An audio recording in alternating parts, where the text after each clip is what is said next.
بسم اللہ الرحمن الرحیم۔ السلام علیکم، آپ دیکھ رہے ہیں الف نیوز اور میں ہوں آپ کے ساتھ ماجد علی۔ شامل کرتے ہیں آج کی آن لائن ہیڈ لائنز۔ بحیرہ احمر عبور کرنے والے تجارتی بحری جہاز کی حفاظت پر مامور یورپی یونین کے بحری مشن کا کہنا ہے کہ اس کے جنگی بحری جہاز پسار نے اتوار کو خلیج عدن میں بغیر پائلٹ کا ایک ڈرون تباہ کر دیا۔ خطے میں تجارتی بحری جہاز پر ایرانی حمایت یافتہ حوثیوں کے ڈرون اور میزائل حملوں کے جواب میں فروری میں اسپائرز مشن کا آغاز ہوا تھا۔ حوثی غزہ جنگ میں فلسطینیوں کے ساتھ اظہار یکجہتی کو ان حملوں کی وجہ قرار دیتے ہیں۔ امریکہ سمیت دیگر ممالک کی بحری افواج بھی علاقے میں کارروائی کر رہی ہیں۔ روس کا فوجی ٹرین پر بڑا حملہ۔ تاس نیوز ایجنسی کی رپورٹ کے مطابق روسی وزارت دفاع نے ایک ویڈیو جاری کرتے ہوئے کہا ہے کہ یہ حملہ کم فاصلے تک مار کرنے والے 2 بیلسٹک میزائل اسکندر ایم سے ایک فوجی ٹرین پر خرکیف علاقے میں کیا گیا۔ اس وزارت نے مزید کہا ہے کہ اس حملے میں یوکرین کی مسلح افواج کے 120 افراد مارے گئے ہیں اور مارٹر نامی 3 بختر بند گاڑیوں سمیت متعدد فوجی سازوسامان بھی تباہ ہو گئے۔ گزشتہ مہینوں کے دوران خرکیف کا علاقہ روس اور یوکرین کے درمیان جنگ کے اصل میدان میں تبدیل ہو گیا ہے۔ سعودی وزیر خارجہ کا دورہ استنبول، سعودیہ ترک تعلقات پر گفتگو۔ سعودی وزیر خارجہ شہزادہ فیصل بن فرحان سعودی عرب اور ترکیہ کے درمیان 2 طرفہ تعلقات کو مضبوط بنانے کے لیے اتوار کو سرکاری دورے پر استنبول پہنچ گئے۔ ایس پی اے نے مزید کہا کہ دورے کے دوران وزیر مشترکہ دلچسپی کی علاقائی اور بین الاقوامی پیش رفت پر بھی تبادلہ خیال کریں گے۔ شہزادہ فیصل بن فرحان کی اتا ترک انٹرنیشنل ایئرپورٹ آمد پر ترکیہ کے نائب وزیر دفاع نے ان کا استقبال کیا۔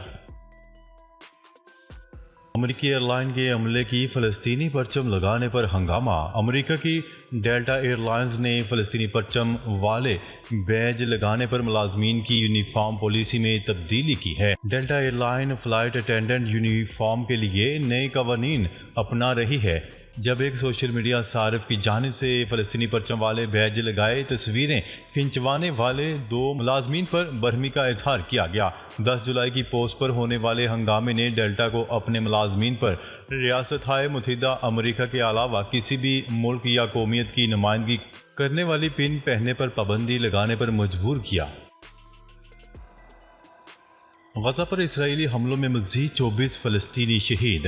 غزہ شہر میں شیخ رضوان محلے میں ایک گھر پر اسرائیلی حملے میں 1 فلسطینی شہید اور 4 بچے زخمی ہو گئے۔ غیر ملکی میڈیا کی رپورٹ کے مطابق 24 گھنٹوں کے دوران غزہ شہر پر اسرائیلی حملوں میں شہید فلسطینیوں کی تعداد 24 سے زیادہ ہو گئی۔ میڈیا رپورٹس کے مطابق شہداء میں اشاعتی کیمپ کے 20 فلسطینی بھی شامل ہیں جو نماز کے دوران فلسطینی گولہ باری کا نشانہ بنے۔ علاوہ ازیں گزشتہ روز اسرائیلی فوج نے حماس کے کمانڈروں کی موجودگی کا جواز بنا کر المواسی کیمپ پر بڑا حملہ کیا تھا اور سیف زون قرار دیے گئے علاقے پر بم برسائے تھے جس میں 100 سے زائد فلسطینی شہید ہوئے تھے۔ ٹرمپ پر حملہ۔ روس نے امریکہ کی موجودہ صورتحال کا ذمہ دار جو بائیڈن انتظامیہ کو ٹھہرا دیا۔ روس نے سابق امریکی صدر ڈونلڈ ٹرمپ پر ہونے والے حملے پر رد عمل دیتے ہوئے امریکہ کی موجودہ صورتحال کا ذمہ دار جو بائیڈن انتظامیہ کو قرار دیا ہے۔ کریملن ترجمان دمتری پیسکوف نے کہا ہے کہ روس سیاسی جدوجہد میں تشدد کی سختی سے مذمت کرتا ہے۔ ٹرمپ پر ہونے والے حملے کی متاثرین سے تعزیت کا اظہار کرتے ہیں۔ غیر ملکی خبرساز ادارے کی رپورٹ کے مطابق کریملن ترجمان نے کہا کہ روس یہ نہیں سمجھتا کہ ٹرمپ پر حملہ موجودہ امریکی انتظامیہ کی جانب سے کیا گیا، تاہم ٹرمپ کے ارد گرد بنایا گیا ماحول اس صورتحال کی وجہ بنا جو آج امریکہ کو درپیش ہے۔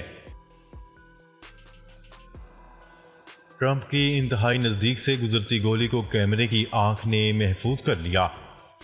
امریکی ریاست پینسلوانیا میں سابق امریکی صدر ڈونلڈ ٹرمپ پر ہونے والے قاتلانہ حملے کی ڈرامائی تصویر سامنے آئی ہے۔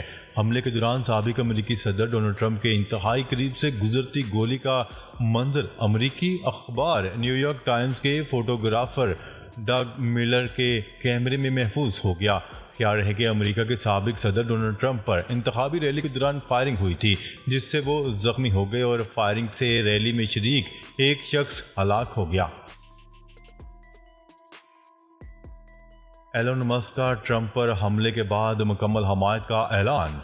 امریکی ٹیکنالوجی کمپنی ٹیسلا کے سربراہ ایلون مسک نے سابق صدر ڈونلڈ ٹرمپ پر حملہ خفیہ ایجنسیوں کی انتہائی نااہلی اور دانستہ اقدام قرار دے دیا۔ Social media plate form x کے چیئرپرسن اور ٹیسلا کے سی ای او ایلون مسک امریکی صدر جو بائیڈن کے بڑے ناقدین تصور کیے جاتے ہیں۔ اس حملے کے بعد انہوں نے سوشل میڈیا پر بیان جاری کیا ہے۔ تحریک لبیک پاکستان کا فیض آباد میں فلسطین کے حق میں دھرنا۔ تحریک لبیک پاکستان کا اسلام آباد اور راولپنڈی کے سنگم پر فلسطین کے حق میں دھرنا جاری ہے۔ تحریک لبیک پاکستان نے لبیک یا اقصی مارچ نکالتے ہوئے فیض آباد پہنچ کر اپنے 3 مطالبات تسلیم ہونے تک فیض آباد فلائی اوور پر دھرنا دے دیا۔ فیض آباد سے ٹریفک کے تمام راستے بند کر دیے گئے۔ سربراہ تحریک لبیک علامہ سعد رضوی نے مطالبات تسلیم ہونے تک فیض آباد میں رہنے کا اعلان کر دیا۔ پولیس نے عمران خان کی جناح ہاؤس حملہ کیس میں بھی گرفتاری ڈال دی۔ نیوز رپورٹ کے مطابق عمران خان کو دہشت گردی کے سب سے بڑے مقدمے میں گرفتار کر لیا گیا۔ انویسٹیگیشن پولیس نے بانی پی ٹی آئی کی جناح ہاؤس حملے کے مقدمے میں گرفتاری ڈال دی۔ لاہور پولیس نے اڈیالہ جیل پہنچ کر عمران خان کی باضابطہ گرفتاری ڈالی۔ ان سے ریاست کی مخالفت پر اکسانے کی دفعات کے تحت تفتیش کی جائے گی۔ قاتلانہ حملے کے بعد ٹرمپ کی مقبولیت اور حمایت میں اضافہ۔ انتخابی ریلی کے دوران حملہ آور کی فائرنگ سے بال بچ جانے والے سابق امریکی صدر ڈونلڈ ٹرمپ کے لیے دنیا بھر میں ہمدردی اور ملک گیر مقبولیت میں اضافہ ہو گیا۔ عالمی خبرساں ادارے کی رپورٹ کے مطابق ڈونلڈ ٹرمپ پر ناکام قاتلانہ حملے کی اطلاع ملتے ہی عالمی رہنماؤں کی جانب سے صدر ٹرمپ کی خیریت کی معلومات کے لیے ٹیلی فونز کا تانتا بن گیا۔ عالمی رہنماؤں نے حملے کی مذمت کی اور اپنی حمایت کا یقین دلایا۔ ترکیہ کے امریکہ سے F-16 لڑاکا طیاروں کی خریداری معاہدے سے ہٹنے کا فیصلہ۔ ترکیہ نے امریکہ سے جنگی جہاز F-16 کی خریداری کا معاہدہ واپس کرنے کے لیے کوششیں شروع کر دی ہیں۔ 23 ارب ڈالر کی رقم سے ہونے والے اس معاہدے کی جگہ ترکیہ چاہتا ہے کہ جنگی طیاروں کے پرزے اپنے ہاں بنانے کے نئے معاہدے کا امکان پیدا کر سکے۔ میڈیا رپورٹس کے مطابق F-16 لڑاکا طیاروں کا معاہدہ ان لڑاکا طیاروں کے سب سے بڑے بیڑے کو مؤثر اور جدید ترین بنانے کی غرض سے کیا گیا تھا۔ فلسطین پر اسرائیلی قبضے کے خلاف عالمی عدالت انصاف 19 جولائی کو فیصلہ سنائے گی۔ فلسطین پر اسرائیلی قبضے کے خلاف عالمی عدالت انصاف 19 جولائی کو فیصلہ سنائے گی۔ درخواست 2022 میں اقوام متحدہ کی جنرل اسمبلی نے دائر کی تھی، جس میں عالمی عدالت انصاف نے مطالبہ کیا تھا کہ 1967 سے فلسطینی علاقوں میں اسرائیل کے قبضے سے متعلق غیر جانبدار رائے دیں۔ سماعت رواں سال فروری میں ہوئی۔ 52 ممالک اور 3 عالمی تنظیموں نے فلسطین پر اسرائیلی قبضے کے خلاف موقف دیا۔ پاکستان نے بھی فلسطین کے حق خود ارادیت اور آزادی کے لیے آواز بلند کی۔ سابق وزیر خارجہ جواد ظریف ایرانی عبوری کونسل کے سربراہ مقرر۔ ایرانی میڈیا نے بتایا ہے کہ ایران کے نومنتخب صدر مسعود پزشکیان نے پہلا باضابطہ فیصلہ کرتے ہوئے اپنی انتخابی مہم کے مشیر اور سابق ایرانی وزیر خارجہ محمد جواد ظریف کو 14ویں حکومت کے عبوری مرحلے کے لیے رہنما کونسل کا سربراہ مقرر کر دیا۔ حملے میں ڈونلڈ ٹرمپ کے محفوظ ہونے پر خوشی، تشدد کی گنجائش نہیں۔ جو بائیڈن کا بڑا بیان سامنے آ گیا۔ جو بائیڈن کا کہنا ہے کہ یہ جان کر خوشی ہوئی ہے کہ ڈونلڈ ٹرمپ حملے میں محفوظ رہے ہیں۔ اس طرح کی تشدد کی کوئی گنجائش نہیں۔ ایسے واقعات کی مذمت کے لیے بطور ایک قوم متحد ہونا چاہیے۔ دوسری جانب سابق امریکی صدر اور ڈیموکریٹک رہنما براک اوباما نے کہا ہے کہ امریکی جمہوریت میں سیاسی تشدد کی کوئی جگہ نہیں۔ اس بات پر اطمینان ہوا کہ ٹرمپ زیادہ زخمی نہیں ہوئے۔ واضح ہے کہ امریکہ کے سابق صدر ڈونلڈ ٹرمپ انتخابی ریلی کے دوران قاتلانہ حملے میں زخمی ہو گئے ہیں، جبکہ ٹرمپ پر فائرنگ کرنے والے شخص کو ہلاک کر دیا گیا۔ ہماری ہمدردیاں اور نیک خواہشات ٹرمپ خاندان کے ساتھ ہیں: وزیراعظم شہباز شریف۔ وزیراعظم شہباز شریف نے اپنے بیان میں ڈونلڈ ٹرمپ اور دیگر زخمی ہونے والے افراد جلد صحت یابی کے لیے دعا کرتے ہوئے کہا ہے کہ سیاسی عمل میں ہر قسم کا تشدد قابل مذمت ہے۔ شہباز شریف کا کہنا تھا کہ اس مشکل وقت میں ہماری ہمدردیاں اور نیک خواہشات ڈونلڈ ٹرمپ کے خاندان کے ساتھ ہیں۔ پنجاب میں 8 اور 9 محرم الحرام کو مختلف اضلاع میں طوفانی بارشوں کی پیشگوئی۔ ترجمان پی ڈی ایم اے کے مطابق صوبے کے مختلف اضلاع میں آج رات سے بارشوں کے سلسلے کا آغاز ہونے کا امکان ہے۔ بارشوں کا یہ سلسلہ پیر اور منگل تک جاری رہ سکتا ہے۔ ترجمان کا کہنا تھا کہ جلوسوں کی انتظامیہ موسمی شدت مد نظر رکھ کر حفاظتی تدابیر اختیار کریں، بجلی کے کھمبوں اور تاروں سے فاصلہ رکھیں۔